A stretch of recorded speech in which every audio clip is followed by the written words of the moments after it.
मैनपुरी सांसद डिंपल यादव का बयान कार्यकर्ताओं को मजबूत कर रही है पार्टी। कार्यकर्ता के साथ और क्षेत्र की जनता के साथ संवाद स्थापित किया। चुनाव प्रक्रिया सभी पार्टी अपनी अपनी लिस्ट जारी करे, प्रत्याशी घोषित करे।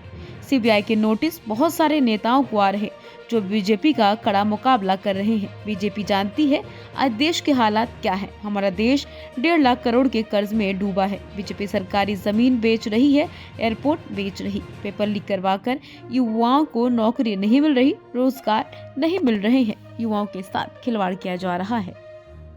आज मैनपुरी आपने कार्यकर्ताओं के साथ ये प्रश्न ठीक नहीं है। किस तरह की मीटिंग करेगा, मतलब क्या होता है? मीटिंग है कार्यकर्ताओं के साथ और अपने मैनपुरी क्षेत्र के लोगों के साथ बातचीत करी है।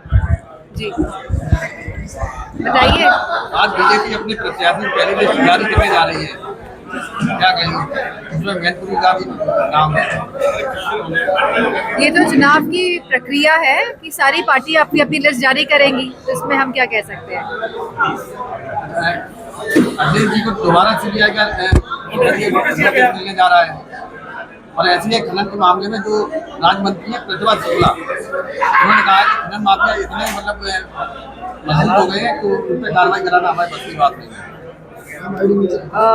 जो कह रहे हैं, जो प्रकरण हुआ है कि सीबीआई का ये जो नोटिस आया है, तो मेरा मानना है कि इस तरह के नोटिसेस बहुत सारे नेताओं को आ रहे हैं जो भाजपा का कड़ा मुकाबला कर रहे हैं। तो ये उसी श्रृंखला में एक कड़ी है, क्योंकि भाजपा जानती है कि आज देश की हालत क्या है।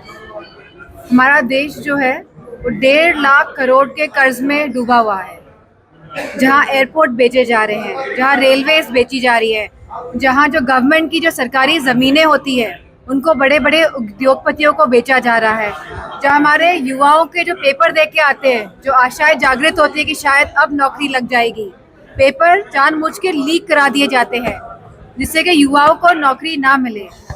ऐसी योजनाएं लाते हैं अग्निवीर जैसी, जहां गांव की अर्थव्यवस्था, क्योंकि गांव के लोग ही फौज में जाते हैं, किसान का बेटा ही फौज में जाता है, हमारी सरहदों की रक्षा करता है, तो ऐसी योजनाएं लाके गांव की अर्थव्यवस्था को खराब करने का काम करते हैं। जहां महंगाई का सवाल है, जहां पेट्रोल का सवाल है, जहां बिजली का सवाल है, और जहां कहते हैं कि $1 ट्रिलियन इकोनॉमी, जहां कहते हैं डिफेंस कॉरिडोर की बात होती है, जहां ग्लोबल समिट की बात होती है, जहां बड़े बड़े इंडस्ट्रियलिस्ट आते हैं और कहते हैं 60 लाख करोड़ का निवेश हुआ है उत्तर प्रदेश में। किसी भी इकोनॉमी में अगर निवेश होता है तो वहाँ खुशहाली होती है, वहाँ रोजगार होता है, वहाँ महिलाओं की सुरक्षा होती है, और यह सरकार इन सभी मुद्दों में असमर्थ रही है। लेकिन पीएम मोदी कह रहे हैं कि 10 सालों में 25 लाख लोग जो है वो गरीबी रेखा से बाहर आए हैं। जहाँ वो एक तरफ कह रहे हैं कि 25 लाख लोग, भाजपा वाले कह रहे हैं कि गरीबी रेखा से बाहर आए हैं, वहीं वे कह रहे हैं कि हम 80 करोड़ लोगों को अनाज दे रहे हैं। तो ये किस तरह का कैलकुलेशन है, ये कुछ समझ के परे है।